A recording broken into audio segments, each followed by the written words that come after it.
Good morning, all dear students.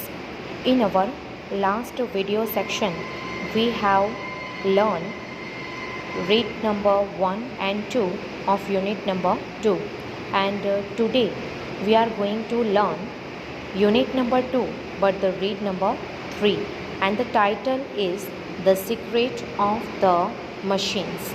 Okay, and આ ટાઇટલનું ગુજરાતી જ થાય છે કે મશીન્સનું સિક્રેટ એટલે કે યંત્રોનું રહસ્ય. First of all, I want to give some explanation of the concept of this poem. This is poem The Secret of the Machine, and dear students, I have underlined some words and I have mentioned some Gujarati meaning even for your better understanding. So let's understand by stanza wise explanation. So this poem is written by Rudyard Kipling. The writer's name is Rudyard Kipling. So the very first I want to give some explanation about this poem, some concept. So યંત્રોનું રહસ્ય એટલે કે મશીન્સનું secret, આ શીર્ષક ઉપરથી જ ખ્યાલ આવે છે કે આ જે પોએમ છે એ જાણે કે પોતાની ઓટોબાયોગ્રાફી કહેતી હોય એ રીતે રજૂ કરાયેલું છે. In this poem poet explained its characteristics from its birth. Okay, એમના જન્મથી માંડીને એટલે કે યંત્રનો જન્મ થયો ત્યારથી માંડીને એની વિવિધ જે જરૂરિયાતો સંતોષવા માટે, માનવોની જે વિવિધ જરૂરિયાતો છે એને સંતોષવા માટે તે કઈ કઈ રીતે વેરિયસ પ્રકારના છે, વિવિધ પ્રકારના છે તેની સમજ આપી છે. તેમજ એ માનવોને માટે સતત કામ કરતા રહેવાની એમની જે કાર્યબદ્ધતા છે, પ્રતિબદ્ધતા છે તે પણ વ્યક્ત થયેલી છે. અને આમ પોએટે એ યંત્રોના વિવિધ કાર્યો પણ આપણને સંક્ષિપ્તમાં રજૂ કરીને ટૂંકમાં જણાવ્યા છે. હવે આ સૌની ઉપર પોએટે એક બાબતને કન્ફેસ કરાવી છે યંત્રો પાસે કે એ લોકો ઇમોશન્સલેસ છે, એટલે કે લાગણી વગરના છે. એમને પોતાને પણ પોતાના રૂલ્સ એન્ડ રેગ્યુલેશન્સ છે કે જેથી કરીને આપણે જો એમની જોડે કોઈ કામ કરવું હોય તો કોઈ પણ મિસ્ટેક કરવી જોઈએ નહીં. જો આપણે એક બટન પણ આમ તેમ ફેરવવામાં મિસ્ટેક કરીએ તો એ યંત્ર આપણને એનું કંઈક ઊંધું જ રિઝલ્ટ આપી દે છે. એટલે યંત્ર ખુદ જ કહે છે અને કન્ફેસ કરે છે કે અમારી સાથે જો કામ કરવું હોય તો કોઈ પણ ભૂલચૂક ચાલશે નહીં. અને લાસ્ટમાં પોએટે યંત્રોની પાસે એટલે કે મશીન્સની પાસે એ પણ કન્ફેસ કરાવડાવ્યું કે આ અર્થની ઉપર અમે લોકો ખૂબ જ પાવરફુલ, શક્તિમાન હોવા છતાં પણ અમે અંતે તો કોની પેદાઈશ છીએ? માનવ મગજના બાળકો છીએ. તો આ જ રીતે પોએટે એકદમ સરસ રીતે આ આખી પોએમને એલાબોરેટ કરી છે. તો let's explain and let's understand stanza wise lines. Okay, so the very first stanza of the poem, we were taken from the ore bed and the mine. Here I have cleared the Gujarati meaning. Ore bed એટલે કે ધાતુની ક્યારી અને mine એટલે કે ખાણ. અહીંયા જે વી વાપરવામાં આવ્યું છે એ વી એ મશીન્સને માટે વાપરવામાં આવ્યું છે. એટલે જ્યારે પણ તમને જ્યારે સ્ટાન્ઝા મૂક્યો હોય અને ક્વેશ્ચન આન્સર પૂછાય તો તમારે ડિરેક્ટલી વી લખવાની જરૂર નથી, પણ તમે મશીન્સ કરીને આન્સર લખી શકો. આ જે વી છે તમને એક્સપ્લેન કરું છું કે આ વી એ મશીન્સને માટે વપરાયેલો શબ્દ છે. તમને હવે ખ્યાલ આવ્યો હશે કે જો આપણે વાત કરતા હોઈએ તો આઈ કરીને કહીએ છીએ. હવે મશીન્સ પોતાની વાત કરે છે એટલે જાણે પોતાની આત્મકથા કહેતું હોય એ રીતે અહીંયા વી આ લખેલું છે. તો we were taken from the ore bed and the mine, we were melted in the furnace and the pit. Pit એટલે ખાડો અને ફર્નેસ એટલે ભઠ્ઠી. તો બે લાઇનને સમજતા સમજી શકીએ કે સૌથી પહેલાં ધાતુ મિશ્રિત માટી અને ખાણમાંથી અમને મેળવવામાં આવ્યા. એટલે કે આ જે એમનું ઉદ્ગમ સ્થાન કયું છે તેની સમજ આપી છે કે ઓરબેડ એટલે કે ધાતુ મિશ્રિત માટી અને ખાણમાંથી અમને મેળવવામાં આવ્યા. ટેકન એટલે અમને મેળવવામાં આવ્યા. અમને લેવામાં આવ્યા. We were melted in the furnace and the pit. Pit એટલે ખાડો. તો અમને ભઠ્ઠીમાં અને ખાડામાં પીગાળવામાં આવ્યા. We were cast and wrought and hammered to design. Design એટલે કે નિર્માણ કરવું. હેમર્ડ એટલે કે હથોડાથી ટીપવું. રોટ એટલે કે ઘડતર કરવું. અને કાસ્ટ એટલે કે બીબામાં ઢાળવું. વી વેર કટ એન્ડ ફાઇલ્ડ. ઓકે, અહીંયા કટ એટલે કાપાવવું અને ફાઇલ્ડ એટલે કે ઘસીને ધારદાર કરવું અથવા તો ચમકાવવું. ટૂલ્ડ એન્ડ ગોસ્ડ ટુ ફિટ. ફિટ એટલે કે સાનુકૂળ રીતે બનાવવું, બેસાડવું. અને ટૂલ્ડ એટલે કે ના દ્વારા ઓજારથી કામ કરવું. અને ગૌજ એટલે કે માપવું અથવા તો માપણી કરવી. તો આ બે લાઈનને સમજીએ. શું કહે છે કે અમારી સાથે બીજું શું વસ્તુ થઈ શકે છે? તો અમારું નિર્માણ કરવા માટે, અમને ડિઝાઇન્સ કરવા માટે, અમારું નિર્માણ કરવા માટે અમને બીબામાં ઢાળવામાં આવ્યા.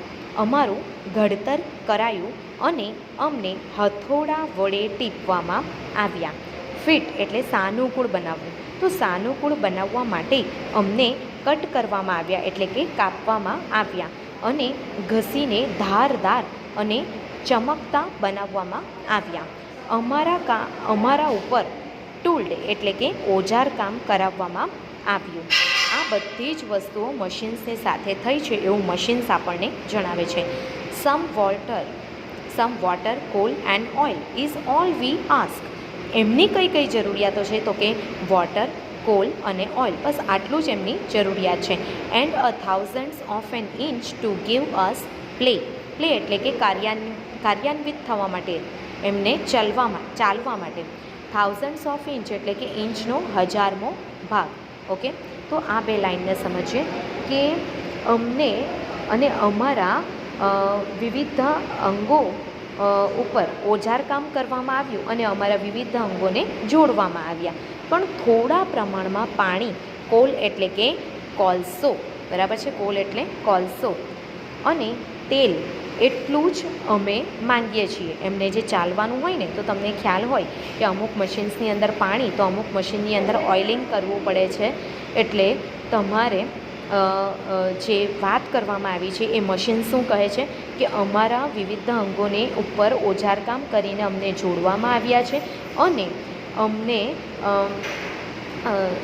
થોડા પ્રમાણમાં પાણી, કોલસો તેમજ તેલ એટલું જ અમે માંગીએ છીએ. અને અમને કાર્યાન્વિત થવા માટે જોઈએ છે ઇંચના 1000માં ભાગ જેટલી મોકળાશ એટલે કે જગ્યા. બરાબર છે, અમને માત્ર થોડીક જ જગ્યા જોઈએ છે. And now if you will set us to our task we will serve you 4 and 20 hours a day. સર્વ એટલે કે સેવા આપવી અથવા તો એમની સર્વિસ કરવી. ટાસ્ક એટલે જોબ અથવા તો કાર્ય. બરાબર છે, તો અમારી આટલી જરૂરિયાત જો પૂરી થઈ જાય, હવે તમે અમને કામે લગાડી શકો છો. એટલે અમે દિવસના 24 કલાક તમારી સેવામાં હાજર રહીશું. ફક્ત શું જોઈએ છે એ લોકોને? થોડું પાણી, કોલસો અને ઓઇલ, અને થોડું ઇંચના 1000માં ભાગ જેટલી મોકળાશ કે જેમાંથી એ લોકો કાર્યાન્વિત થઈ શકે. બરાબર, એમને ચાલવા માટેની જગ્યા. બસ આટલું જોઈએ છે, તો એ 24 hours સુધી આપણા માટે સેવામાં રહેશે. We can pull and haul and push and lift and drive. Okay, pull એટલે ખેંચવું, હાઉલ એટલે ઘસડવું, અને પુશ એટલે ફેલાવવું, લિફ્ટ એટલે કે ઉઠાવવું, અને ડ્રાઈવ એટલે કે ચલાવવું. We can print and plough and weave and heat and light. Weave એટલે કે વણવું, પ્લાવ એટલે કે ખેડવું.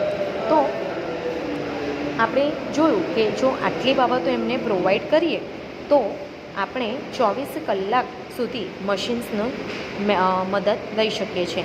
તો એ પોતાની ક્વોલિટીઝ શો ઓફ કરે છે કે અમે ખેંચીએ, ઘસડીએ, ઠેલીએ, વળી ઉઠાવીએ અને ચલાવી પણ શકીએ. અમે પ્રિન્ટ પણ કરીએ એટલે કે અમે છાપીએ અને ખેડીએ, વળી વણીએ એટલે કે વીવ એટલે વણીએ, તેમજ ઉષ્મા અને પ્રકાશ પણ આપી શકીએ. એટલે તમને ખ્યાલ છે કે ઘણા મશીન્સ એવા હોય છે કે જે આપણને હીટ પણ આપે છે અને સાથે આપણને પ્રકાશ પણ આપે છે. હવે જોવાનું છે next one, we can run and race and swim and fly and dive. Okay, we can see and hear and count and read and write. કેટલી બધી ક્વોલિટીઝ છે મશીનની.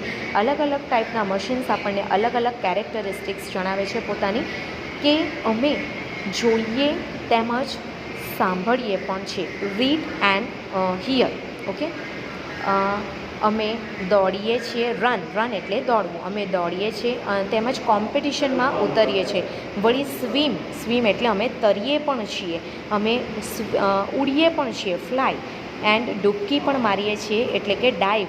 બરાબર છે. એવા ઘણા બધા મશીન્સ છે કે જેને મરીન ડ્રાઈવની અંદર પણ ઉતારીને એની જ્યારે પણ કોઈક સંશોધન કરવું હોય ત્યારે એ આપણને કામ લાગી શકે છે. તો અંડર વોટર પણ મશીન્સ પોતાનું કામ આપી શકે છે.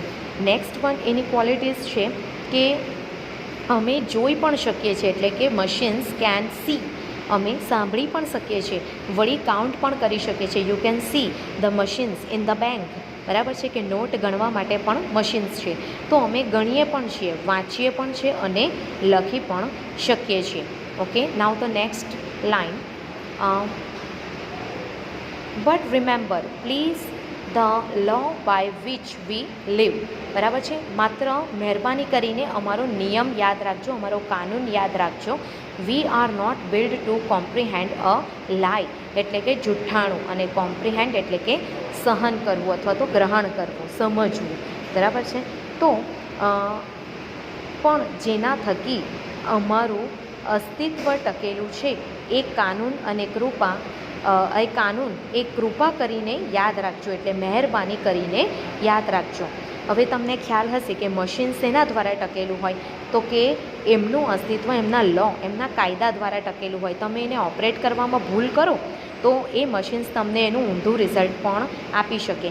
એટલે તમને એટલું જ કહે છે કે એટલું માત્ર યાદ રાખો કે જેના દ્વારા અમારું અસ્તિત્વ ટકેલું છે એ કાયદો અને કાનૂન ભૂલતા નહીં.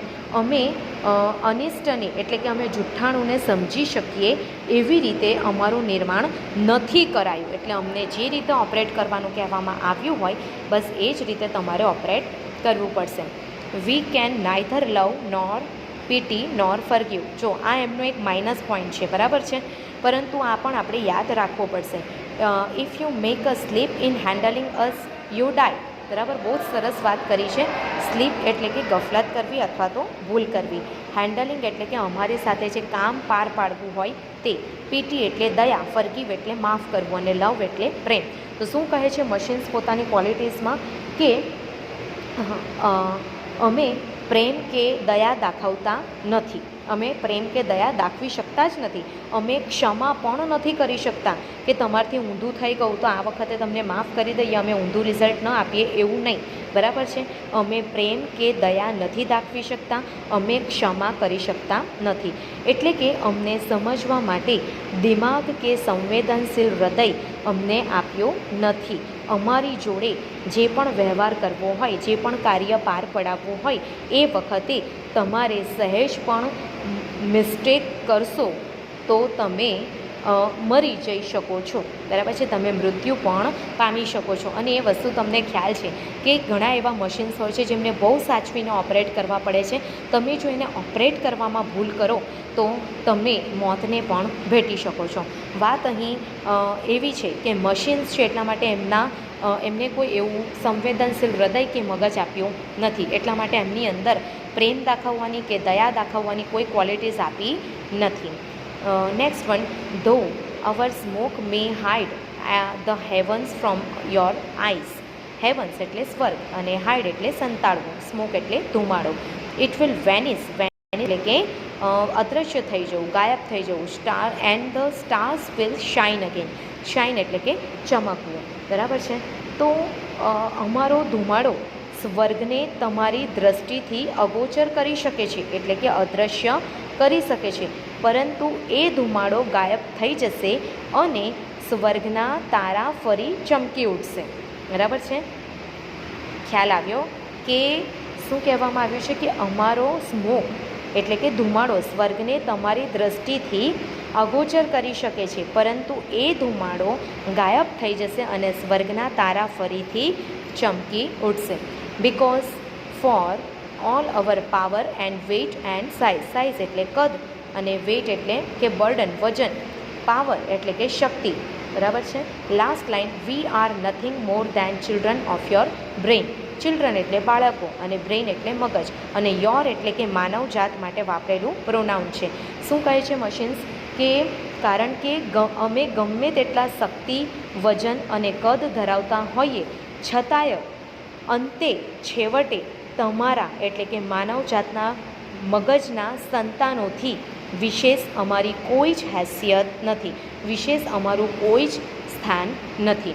તો here this poetry's explanation is completely over. Its exercise is very important, so I will tell you later the explanation of the exercise.